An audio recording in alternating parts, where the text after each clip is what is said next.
General in California and a former member of the Senate Judiciary Committee. And during this process, we look for someone who, like Justice Breyer, has a pragmatic understanding that the law must work for the American people.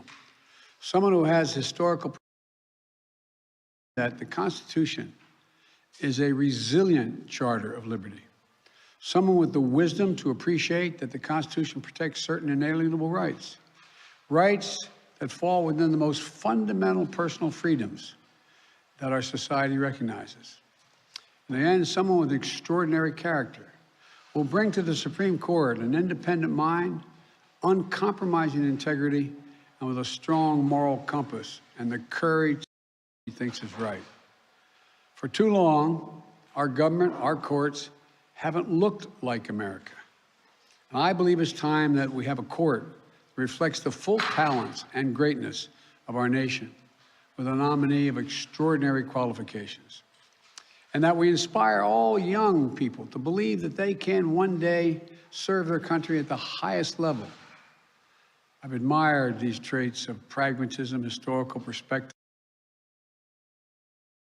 in the jurists nominated by Republican presidents as well as Democratic presidents. And today, I'm pleased to introduce to the American people a candidate who continues in this great tradition. Judge Jackson grew up in Miami, Florida. And by the way, the mayor of Miami, Republican, endorsed you. I thought that was interesting. Her parents grew up with segregation, but never gave up hope that their children would enjoy the true promise of America. Her parents graduated from historic black colleges and became public school teachers. Her mom, a principal. Her dad, a teacher who later went back to school and became a lawyer representing that very school district, that school board. Judge Jackson describes finding her love for the law from an apartment complex at the University of Miami where her dad was attending law school. She'd draw in her coloring book at the dining room table next to her dad's law books. She grew up to be a star student, elected mayor of her junior high school and president of her high school class, where she was a standout. She was a standout in the speech and debate team. And it was after a debate tournament that took place at Harvard when she was in high school that she believed she could one day be a student there. There were those who told her she shouldn't set her sights too high, but she refused to accept limits others set for her. She did go on to Harvard undergraduate school, where she graduated magna cum laude. She went to attend Harvard Law School, where she was a top student and editor of the prestigious Law Review. Then she applied for a highly competitive and coveted clerkship on the United States Supreme Court, and she was selected. The justice who thought she was worthy of this high honor was a young lawyer, was none other than Justice Stephen Breyer, whose seat I'm nominating her to fill.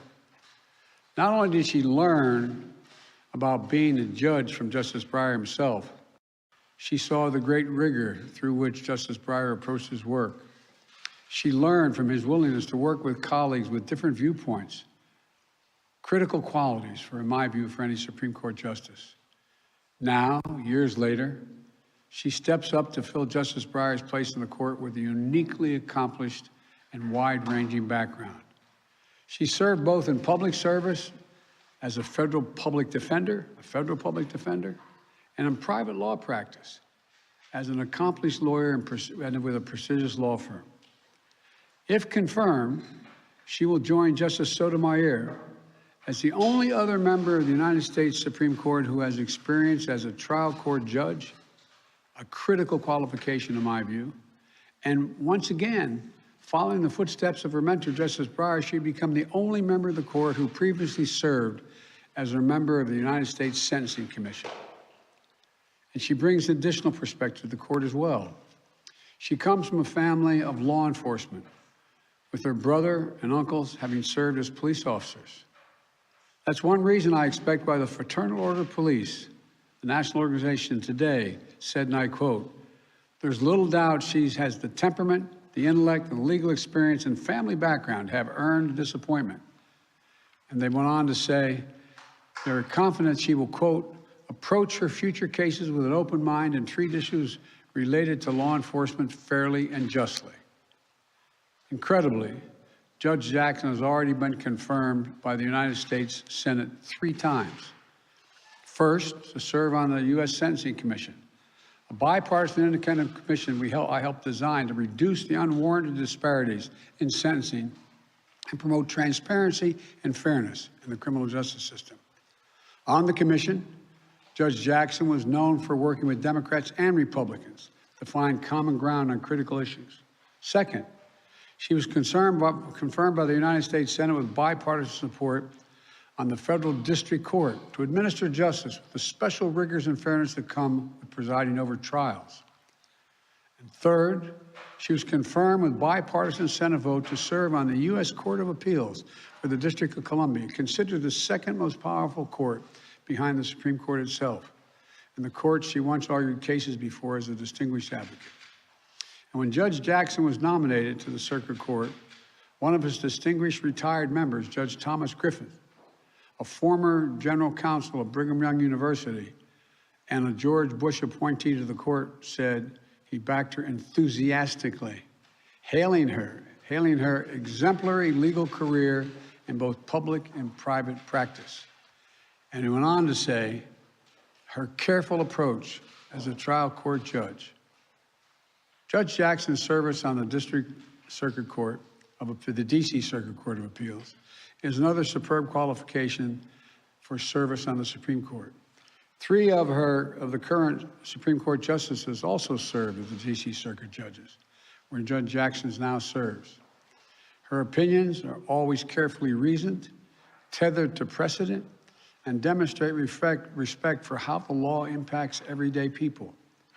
It doesn't mean she puts her thumb on the scale of justice one way or the other, but she understands the broader impact of her decisions. Whether it's cases addressing the rights of workers or government service, she cares about making sure that our democracy works for the American people. She listens. She looks people in the eye, lawyers, defendants, victims, and families. And she strives to ensure that everyone understands why she made a decision, what the law is, and what it means to them. She strives to be fair, to get it right, to do justice. That's something all of us should remember, and it's something I've thought about throughout this process. As a matter of fact, I thought about it walking over here with her. 1 floor below, we have several displays celebrating Black History Month. One of them includes the judicial oath of office taken and signed by Justice Thurgood Marshall himself, an oath that will be once again administered to a distinguished American who will help write the next chapter in the history of the journey of America, a journey that Judge Jackson will take with her family. I hope I don't embarrass him, but her husband, Patrick, a surgeon, Dr. Patrick, stand up, let him see who you are. There you go. They met when they were undergraduate students at Harvard, and he's a distinguished cancer surgeon at Georgetown. And like so many women in this country, Judge Jackson is a working mom. She had her eldest child, Talia, when she was a private lawyer in practice. She had her second child, Layla, when she served on the U.S. Sentencing Commission. Stand up, Layla. I asked Layla when I showed her through the office whether she'd like to be president. She looked, no. There's other things. Anyway, Layla, you're welcome to be here. Thank you so much. And welcome your sister who's up in school in Rhode Island now. I have children and grandchildren. Let me tell you, Judge, always a mom. That's not going to change no matter what you're doing. Whether you're on the Supreme Court or not. And I've always had a deep respect for the Supreme Court and judiciary as a co-equal branch of the government. I mean it. The court is equally as important as the presidency or the Congress. It's co-equal. So today, I'm pleased to nominate Judge Jackson, who will bring extraordinary qualifications, deep experience and intellect, and a rigorous judicial record. Judge Jackson deserves to be confirmed as the next Justice of the Supreme Court. I've met with the chairman and ranking members of the Senate Judiciary Committee, Senator Dick Durbin, Senator Chuck Grassley, and my hope is that they will move promptly, and I know they'll move fairly. Judge Jackson, congratulations, and the podium is yours. Let me pull this out for you. Where is it? There you go. You got it? What? Okay. The presidents can't do much. Thank you. Thank you, Mr. President. Thank you.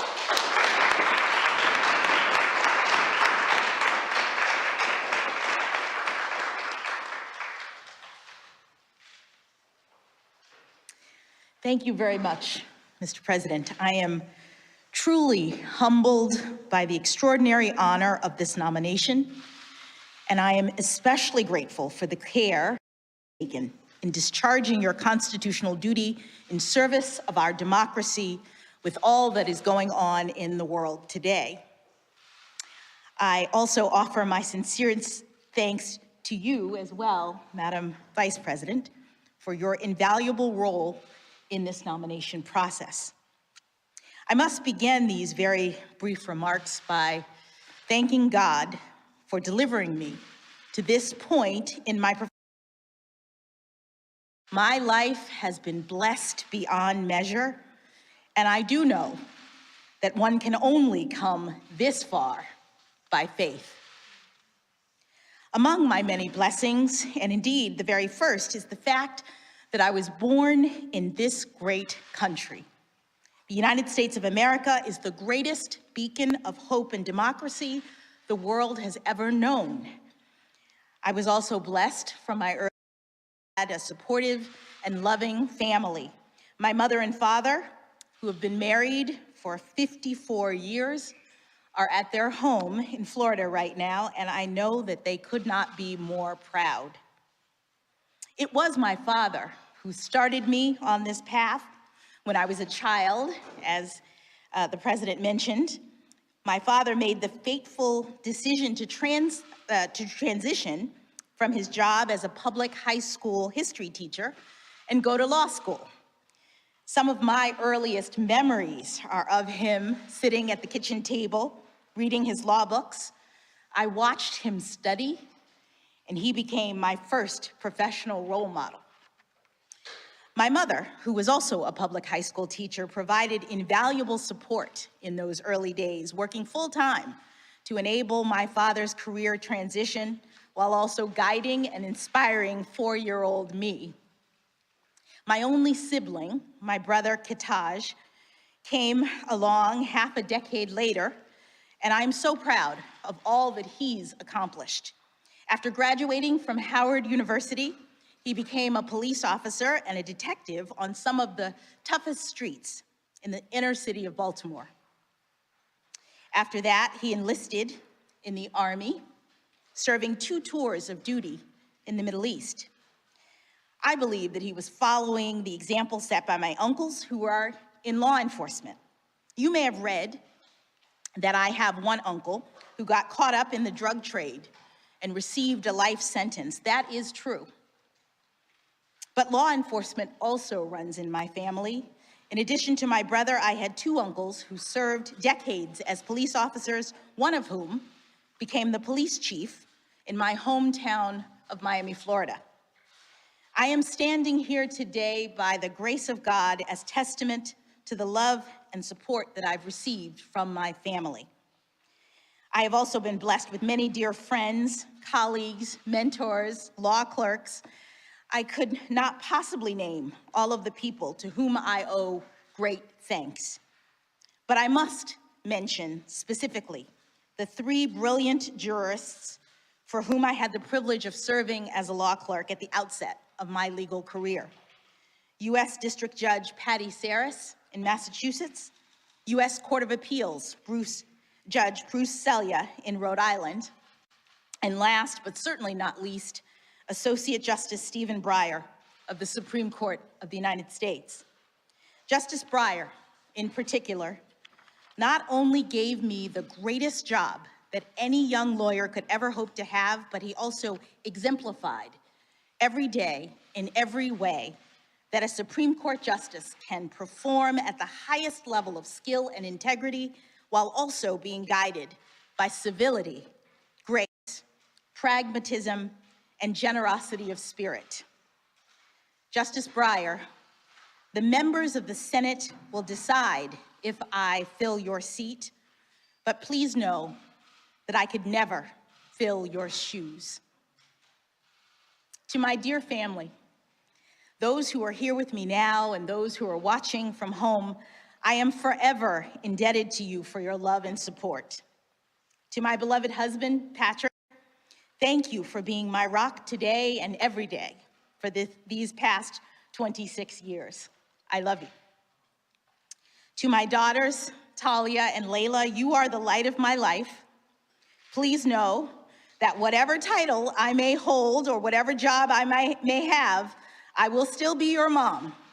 That will never change. There are so many other people I would love to be able to address and to thank, but time is short, so let me end by sharing an interesting coincidence that has actually meant a great deal to me over the years.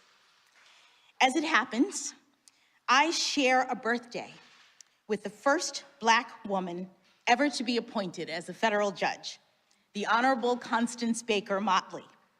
We were born exactly 49 years to the day apart. Today, I proudly stand on Judge Motley's shoulders, sharing not only her birthday, but also her steadfast and courageous commitment to equal justice under law. Judge Motley's life and career has been a true inspiration to me as I have pursued this professional path. And if I am fortunate enough to be confirmed as the next Associate Justice of the Court of the United States, I can only hope that my life and career, my love of this country and the Constitution, and my commitment to upholding the rule of law and the sacred principles upon which this great nation was founded will inspire future generations of Americans. Thank you again, Mr. President, for this extraordinary honor.